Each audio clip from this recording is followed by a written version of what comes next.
So you've been a part of leadership training. You've taken the paths in your career development to excel and further yourself with assignments, responsibilities, or promotions. But how often do we allow ourselves to take that information and directly apply it to what's going on around us? We were all challenged with a global pandemic, and leaders had to step up and get creative, and they focused on being compassionate. They focused on employee engagement. They focused on getting creative while still trying to get things done.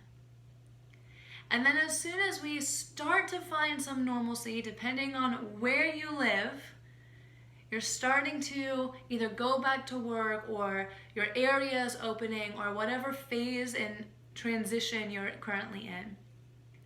And then, not only do we have to overcome a virus and those challenges and economic challenges, but now in the States we are challenging ourselves. We are conflicted again. And leaders, this is when we take what we've learned and we go beyond employee engagement. We go beyond HR and developing teams. This is when we transition, if we want, to being a change agent. You have the knowledge, you have the skills, or if you don't, you've at least learned from your leadership development, from your professional development, you've learned how to actively listen, or you've learned how to find information, how to ask questions, how to be open-minded so that you can lead better. So it's time that we take those skills and we apply it to what is going on around us. You can take all of this outside of the direct workplace. Because here's the thing, not everywhere, but there's some organizations and even some people who believe that professional development and personal development are separate. I'm telling you right now, your professional development will only progress so much if your personal development is lacking. We actually need to focus on that first. Look at what's going on right now. Was it a law enforcement issue? A training issue? Yeah, part of it. Do we think it was maybe a personal development issue with that man who happened to be in law enforcement? Yeah, you better believe it. Just like your attorneys who are involved in corrupt decisions, just like your doctors who are involved in malpractice suits, those aren't professional development issues, those are personal development issues. So we need to build ourselves and build our purpose and build our values and practice those things consistently.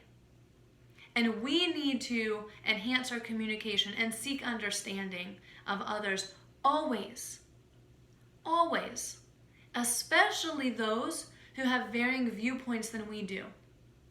Seek out those around you who have different ideas, who have different belief systems, who have a different lens that they are looking through. And then we build ourselves there first. And then we take this developed person that can be open-minded and that can be compassionate and that knows how to not only seek understanding but then do something with it. And we are the ones who have a responsibility, who need to take ownership and become those change agents. If we want to see change, whether that is in our communities, in our businesses, in our families, in our country, if we want to see change of any kind, we have to understand it, make it a priority, and then create a plan.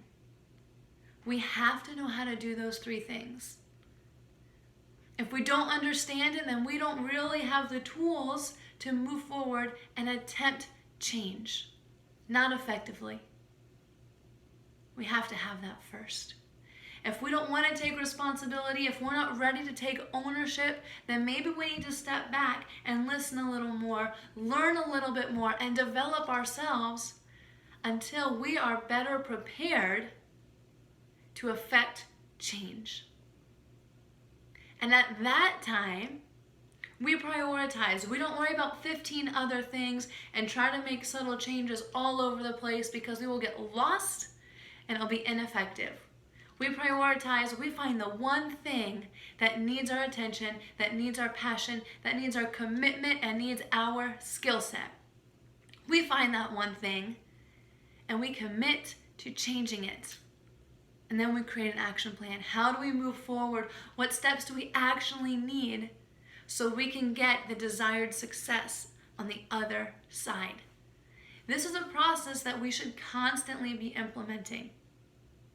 And whether you are struggling professionally, whether you have challenges at home, right? Any family dynamics, whether we had new challenges with a global pandemic or with riots all over the country right now.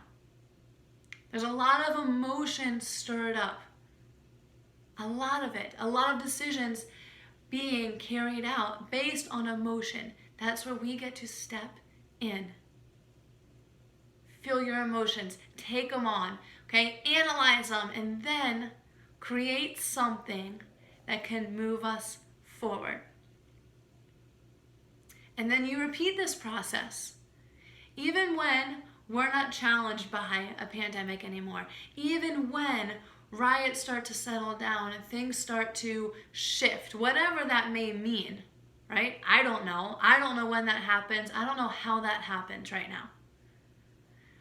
But when that happens, we'll have another challenge come our way. So we apply that growth mindset. We look for those challenges and we look for solutions. We understand the problem and then we go to solutions. We become problem solvers, not problem makers. We become change agents, not just advocates for change. We don't just say we want it, we need to actually know how we're going to do it. Wanting something is a start. Making it happen is an entirely different kind of game. So if you're ready to step up, if you're ready to take those leadership skills that you've learned, you're ready to take your own beliefs, your mission, your purpose, you're ready to take ownership. And whether that means getting out in your community, whether that means supporting your employees who are hurting right now, whether that means focusing on your family and what they need first, whatever it means for you, be responsible, take ownership, and dare to become that change agent that those around you need right now.